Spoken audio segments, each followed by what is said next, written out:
Bom, pessoal, vamos continuar nossa aula, né? Eu tenho que colocar em 2 vídeos, em áudio, para não ficar tão pesado para mim estar enviando esses vídeos para vocês, tá bom? Vejam só.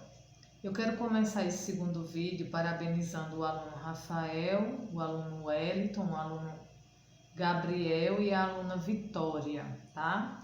Recebi os vídeos de vocês da aula passada. Ficaram ótimos, tá bom? Vocês estão de parabéns. Primeiro, porque compreenderam o que eu queria que vocês fizessem. Segundo, porque vocês fizeram, tá? Participaram realmente da aula. Isso é gratificante para mim e é produtivo para vocês, tá bom? Então, assim, nós não sabemos como é que vai ficar essas aulas, até quando, como vai ser a questão de aprovação. Tem aluno que está me perguntando, como é que vai ser, professora? Nós não sabemos, porque tudo com essa pandemia é novo. Todo dia é uma surpresa, todo dia tem algo novo que até os cientistas desconheciam. Então, tudo depende disso, de como está a evolução dessa doença. Mas o que eu tenho certeza, pessoal, é que as minhas atividades, independente da disciplina que eu trabalho com você, elas valem uma pontuação, tá bom? Então, não deixem de fazer. O que eu estou observando, por exemplo, uma turma de 28 alunos, só 4 me mandaram um vídeo. Então, vejam só, todas as minhas aulas, eu me organizo, eu preparo, eu penso como é que você vai receber, como é que vai ser mais fácil para você fazer. Então, pode ter certeza que eu vou cobrar. Eu não estou trabalhando. Sua função, vamos dizer assim, não é estudar, não é fazer o que o professor está pedindo. Então, realmente façam, pessoal. Nós não podemos parar nossa vida por causa de um vírus, tá? Nós precisamos mudá-la, mas parar não. O que é que eu vejo? Tem alunos que ainda não entenderam que o futuro, nosso futuro, o futuro de vocês que são jovens, realmente é a escola. Então, dê o valor realmente que os seus estudos merecem, tá? Olhe, os alunos de escola particular não pararam em nenhum momento com essa pandemia. E eu já disse aqui, já disse em outras turmas, no futuro você vai competir com esses alunos para você ir em busca de um trabalho, de uma faculdade, de um concurso público, tá certo? E pode ter certeza que esses 3 setores ficam os melhores. Então não deixe para estudar na véspera de uma prova, não deixe para estudar na véspera de um Enem, de um vestibular, de uma entrevista de trabalho. Use sua vida para estudar, tá bom? Agora mesmo, estamos presos dentro de casa. Só temos a internet e os afazeres domésticos para fazer. Então, divida seu tempo. Então, de tal hora até tal hora eu vou estudar os conteúdos da escola. Vou buscar na internet também mais vídeos explicando esses conteúdos. Tal hora eu vou ajudar meu pai, vou ajudar minha mãe. Tal hora eu vou ler um livro. De tal hora a tal hora eu vou assistir, eu vou jogar, né? Tem gente que gosta dos jogos eletrônicos. Mas divida seu tempo, não faça só uma coisa. E tudo que você for fazer, faça pensando no seu futuro. O que vai ser bom para mim no futuro, tá bom? Não vamos parar, não vamos deixar esse vírus dominar a vida da gente. Vamos viver da maneira que a gente pode, mas vamos viver, tá bom, pessoal? Então, vamos lá. Página 42. Na página 42, ela começa com uma obra de arte. Aí você diz, e o que é, professora, a obra de arte?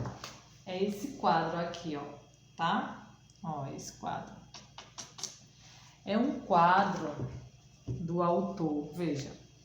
Esse autor, ele é israelita, então eu não sei como é que se pronuncia o nome dele. Eu vou ler de acordo com como está escrito, tá? Então, Ronald Fisher. É um retrato coletivo de israelenses, do ano de 2015. Essas fotografias, elas juntas, né? Aí ele fotografou várias pessoas, depois ele montou em uma só. Ela mede 1,80 m por 1,80 m, certo? Para compor seu trabalho, o artista fotografou centenas de rostos de estudantes da Universidade de Tel Aviv, em Israel. Então veja, ele pega vários estudantes de uma universidade lá de Israel, fotografa cada um deles e faz uma montagem, monta uma foto só. Isso é uma maneira de se fazer arte, tá bom? Aí veja só, se você pegar aí o seu livro e você começar a observar por fileiras, por exemplo, depois pelo meio, não sei, você vai observar que existe várias pessoas com fisionomia, com características diferentes uma da outra, tá? Por quê? Porque é assim que é formado o povo de Israel atualmente, né? Várias etnias, várias pessoas de características diferentes. É bem parecido com nós aqui brasileiros, né? Por quê? Porque nós brasileiros aqui, por exemplo, nós viemos de 3 raças, né? 3 etnias, ou seja, o índio, que aqui já vivia, o negro, que veio escravizado da África, e o português, que aqui invadiu a terra, né? Então, essas 3 raças deu a origem ao que nós somos hoje. É tanto que, por exemplo, na nossa família existem pessoas com cor da pele diferente, com o jeito do cabelo diferente, as características físicas diferentes uma da outra. Isso é muito normal, né? Por exemplo, minha mãe, ela é uma morena quase negra e minha pele ela é mais clara. Minha avó, ela era loira, dos olhos claros, cabelo bem lisinho, loiro mesmo. Meu avô, ele já era uma cor, ele já era um negro, do cabelo preto e liso. Então, são essas misturas que formou o povo brasileiro. É bem parecido, se a gente observar aqui do lado, como é as pessoas também em Israel, tá bom? Aí aqui embaixo tem um comentário, diz o seguinte: você viu neste capítulo que é possível construir a imagem de uma pessoa, seus pensamentos, hábitos, vivências e etc., lendo ou ouvindo suas palavras. No universo das artes visuais, há artistas que se ocupam de apresentar suas visões sobre pessoas ou coletividades ou sobre eles mesmos por meio de um tipo de arte denominado retrato. Então, em todo esse livro nós ouvimos histórias de pessoas, de personagens diferentes da história, né? A gente viu o Diário de Zlata, o Diário de Anne Franklin, nós vimos uma blogueira, né? Nós vimos quem mais? A aula passada, vimos aquela tirinha que representava uma adolescente triste. Então, nós vimos relatos, opiniões de outras pessoas falando desses personagens. E agora nós vamos estudar um pouquinho da arte do retrato, tá? Como isso é utilizado há décadas, né, milênios, como as pessoas usam esse recurso para... Hoje nós usamos para quê? Porque é legal tirar foto, fazer como é a foto que a gente tira da gente mesmo? Fugiu da mente. Uma selfie, né? Então, nós usamos para representar um momento, a felicidade. Tem gente que gosta de tirar foto quando está triste, postar aí no Facebook, nos status, por aí vai. Mas o retrato, ele não tem só essa finalidade, ele por si só ele é uma arte, né? Então, com os retratos, a gente consegue entender como viviam pessoas de muito tempo atrás, né? Milênio, como eu falei, não, mas de centenas de anos atrás, a gente já pode ver como as pessoas viviam. A gente pega retratos de pessoas de outras épocas e a gente vê o estilo delas se vestirem, às vezes eles estão representando uma refeição, como eles comiam, como eles se comportavam, né? Então, é também uma arte que passa para a gente um ensinamento, tá bom? Aí na página 43, pessoal, aí o que é que eu quero que vocês façam? Eu quero que vocês olhem bem pausadamente esses rostos, esse semblante, essas pessoas, tá? Depois que você fizer isso, você olhar detalhes por detalhes, aí você vai para a página 43 e você vai circular para mim o número 1, o 2, o 3 e o 4, tá? Aqui no grupo já está o cabeçalho. Ah, professora, mas eu já sei, a senhora bota de novo. Coloca, pode ser que alguém esqueça. Você vai pegar o seu caderno, você vai escrever o cabeçalho. E embaixo do cabeçalho você vai colocar o nome atividades, pula uma linha, escreve o número 1, letra A e B, número 2, número 3, número 4 e número 5, tá? Se você tiver dúvida na quantidade de linhas, deixe 4, se sua letra for muito grande, deixe 5. Tem questão que a resposta é bem curtinha, mas é melhor sobrar linha do que faltar, para deixar o caderno bem organizado. Escreva também de caneta. E aí depois você responde lápis comum. Como vocês sabem, eu começo a aula com a correção. O que tiver errado, depois você tem como apagar e consertar, tá bom? E fiquem ligados que eu posso amanhã ou no final do dia de hoje pedir que você me mande no privado a sua tarefa já respondida, tá? Então não acumulem. Vamos lá. Número 1. O número 1 ele diz assim: eu vou explicar. Você vai acompanhando a leitura.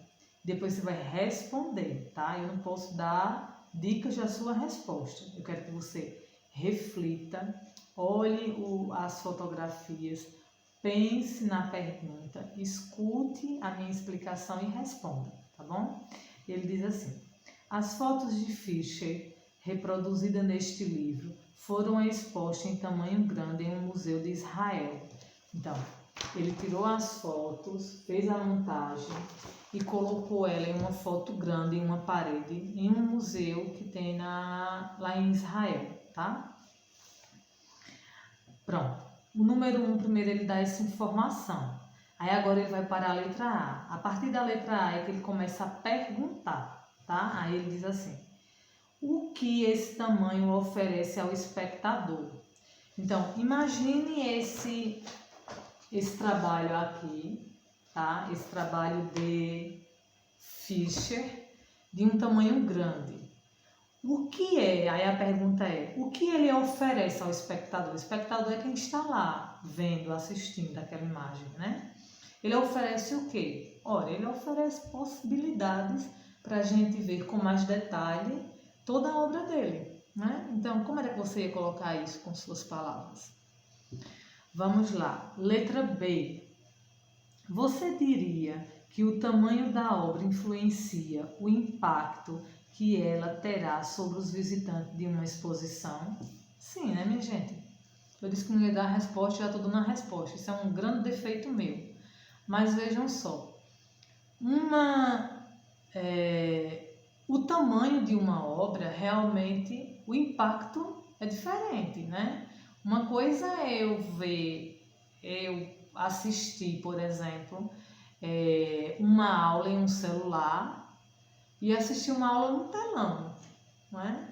Uma coisa é eu apreciar uma obra de arte, um quadro, em um tamanho pequeno, para ver essa mesma arte no seu tamanho original, se ele for grande, né? Então, assim, quanto maior e uma qualidade melhor, eu tenho mais detalhes para apreciar dessa obra, tá bom? Vamos lá. Número 2. Veja, esse número 2 é uma opinião sua, é uma resposta pessoal. Quando eu for corrigir com vocês aqui, eu não tenho como lhe dar essa resposta, porque a opinião é sua, tá certo? Então veja, em sua opinião, por que o artista optou por apresentar sua obra em uma área externa do museu? Porque o número 1 diz que essa obra está em uma parede externa, por fora do museu. Então, por que você acha que ele optou em colocar fora e não dentro do museu? Dê sua opinião. Número 4. Não, número 3, desculpa. Olhe novamente para os rostos que compõem um retrato coletivo. O que chama sua atenção neles? Então, olhe novamente para esses rostos e diga o que é que lhe chama a atenção aqui. Então, pare e pense. Veja, pare e olhe. Veja se só tem homens, só tem mulheres, se tem homens e mulheres. Veja tudo e pense em alguma coisa que lhe chamou a atenção e escreva, tá bom? Talvez várias coisas lhe chamou a atenção, mas você escreve uma, no máximo 2, certo? Número 4. Se o artista decidisse fazer um retrato coletivo em uma instituição de ensino brasileiro, como sua escola, por exemplo, você acha que esse retrato seria semelhante ou muito diferente daquele obtido com base nas fotos tiradas na Universidade de Tel Aviv? Defenda seu ponto de vista com argumentos. Então, assim, veja, esse número 4, o enunciado é grande, mas é simples. Ele diz assim: imagine se alguém tem a mesma ideia que esse artista israelense e vai na escola sua, por exemplo, e tira foto de vários alunos, né? Sua, dos seus colegas, das outras turmas, do período da manhã, do período da tarde da Maria Luísa. E depois ele vai montar, igual fez o autor. Então essa é a primeira. Aí depois a primeira alternativa que ele dá. Se isso acontecesse dessa maneira na sua escola, aí depois ele diz... seria semelhante, essas fotos seriam semelhante ou diferente. E aí você vai dizer se é semelhante ou se é diferente, você vai argumentar, tá? Então, uma coisa que eu quero que vocês prestem bastante atenção é quando eu falei para vocês da questão da etnia, das etnias, assim, aqui apresentadas. E que aí eu falo que isso também é muito parecido com o Brasil, né? Porque, um exemplo, para ficar mais claro para vocês. Se a gente assiste uma reportagem, como está assistindo agora muito, sobre outros países, por exemplo, a China. Quando a gente vê os chineses, parece que eles são tudo iguais, né? Parece que tem uma máquina de xerox que vai saindo tudinho igual. Aqui no Brasil não é assim. Em Israel não é assim. Entenderam agora onde eu quero chegar? Então, assim, eles são muito parecidos, né?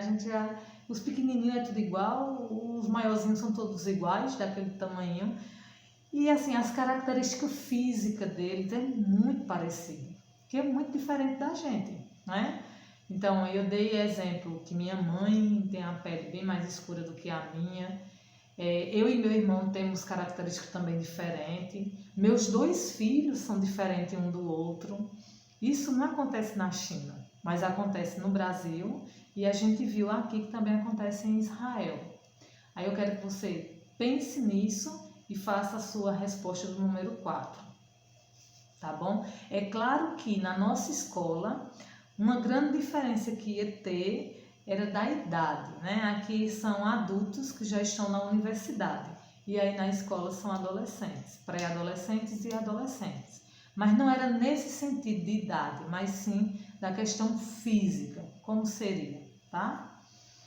E o número 5, que é a última questão, eu não quero que você faça esse número 6, tá? O número 5 diz assim: você considera que a obra de Ronald Fisher combate ou reforça o preconceito? E por quê?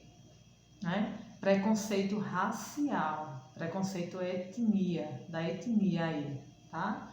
Então, combate ou combate o preconceito ou é uma obra de arte que alimenta o preconceito. Então, se ele fosse uma pessoa preconceituosa, ele teria escolhido só pessoas de uma certa característica física. Vocês concordam comigo? E aqui foi isso que ele fez ou ele fotografou as pessoas independente de sua raça, de sua etnia? Tá bom? Aí, depois que ele faz essa pergunta, eu venho agora para a letra A. Não, perdão, essa letra A era do número 6. E o 6 eu não quero que vocês façam. Então, a gente termina aqui com o número 5, tá bom, pessoal? Façam mesmo, terminou a aula, fique de olho na chamada, não perca a hora da chamada. Fique de olho na chamada e fique atentos que eu posso pedir a você para me mandar no meu privado a sua atividade respondida, tá bom? Não se preocupe que se estiver errado. Eita, eu não consegui professora. Eram 5 questões, eu não consegui Mande do jeito que você fez, tá bom? Um forte abraço, Deus abençoe vocês e todos os familiares e até a próxima aula, se Deus quiser.